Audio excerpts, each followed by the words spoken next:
tariffs have created an incredible amount of uncertainty in business going forward, a tremendous amount of stress moving forward also.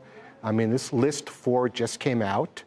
It was announced in August, 10%. In mid-August, another 5%, tacking on 15%.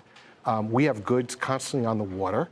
So all of a sudden, goods on the water. So in other words, you're ordering stuff how far in advance for your product line? 4 or 6 months all the time. So if you find out 2 weeks in advance that a tariff's going up, there's nothing you can do about it. Nothing we can do. So we have goods on the water. All of a sudden, this is a huge tax coming on to our product. Puts us in a very stressful situation. And what happens? So they say, okay, and your company has to pay these tariffs, correct? So yes. Whatever the price of your imports is, you add 15% onto that, and then right. What happens? You turn around and pass that on to retailers? Yes, so that's what we're trying to do, is we're trying to get price increases. We cannot absorb a 15% tariff. It's impossible. And we're trying to get concessions from China. Why do you say you're trying to get increases? Don't you just tell the retailers? Yeah, we tell the retailers, but it's not always easy. They want to hold the line on prices. Their fear is that if we increase prices, the sales will go down, the volume will go down. So it's a war. It's difficult. It's difficult conversations. We're put in it's a giant squeeze play. A good example is we're coming out with a new line. We established retails in June, a really cool new line. Major retailer is looking to put it in for April.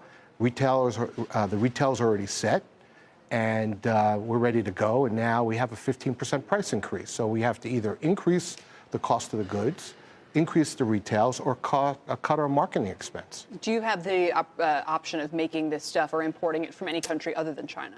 Very difficult. It's really difficult. We have our supply chain in China. We deal with plastics. We have molds there. There's been a level of stability to make product there. We have our QC. We have everything there.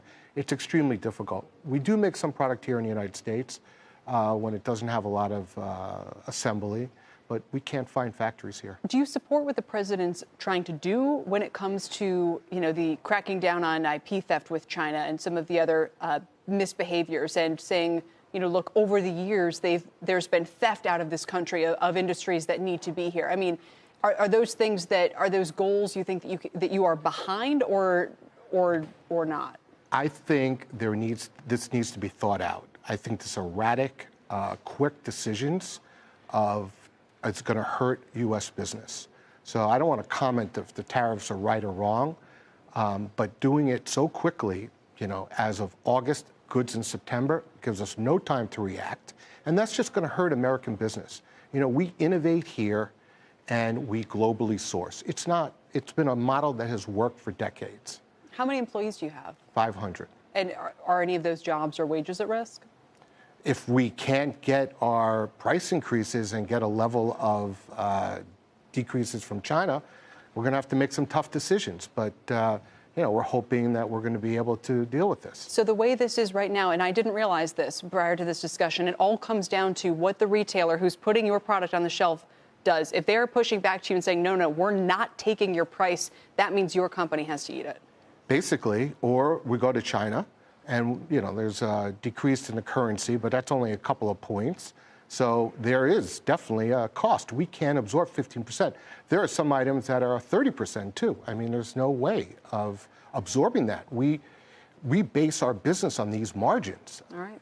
Bruce, so we have no idea. Appreciate you coming in, talking to us about it. Please keep us posted.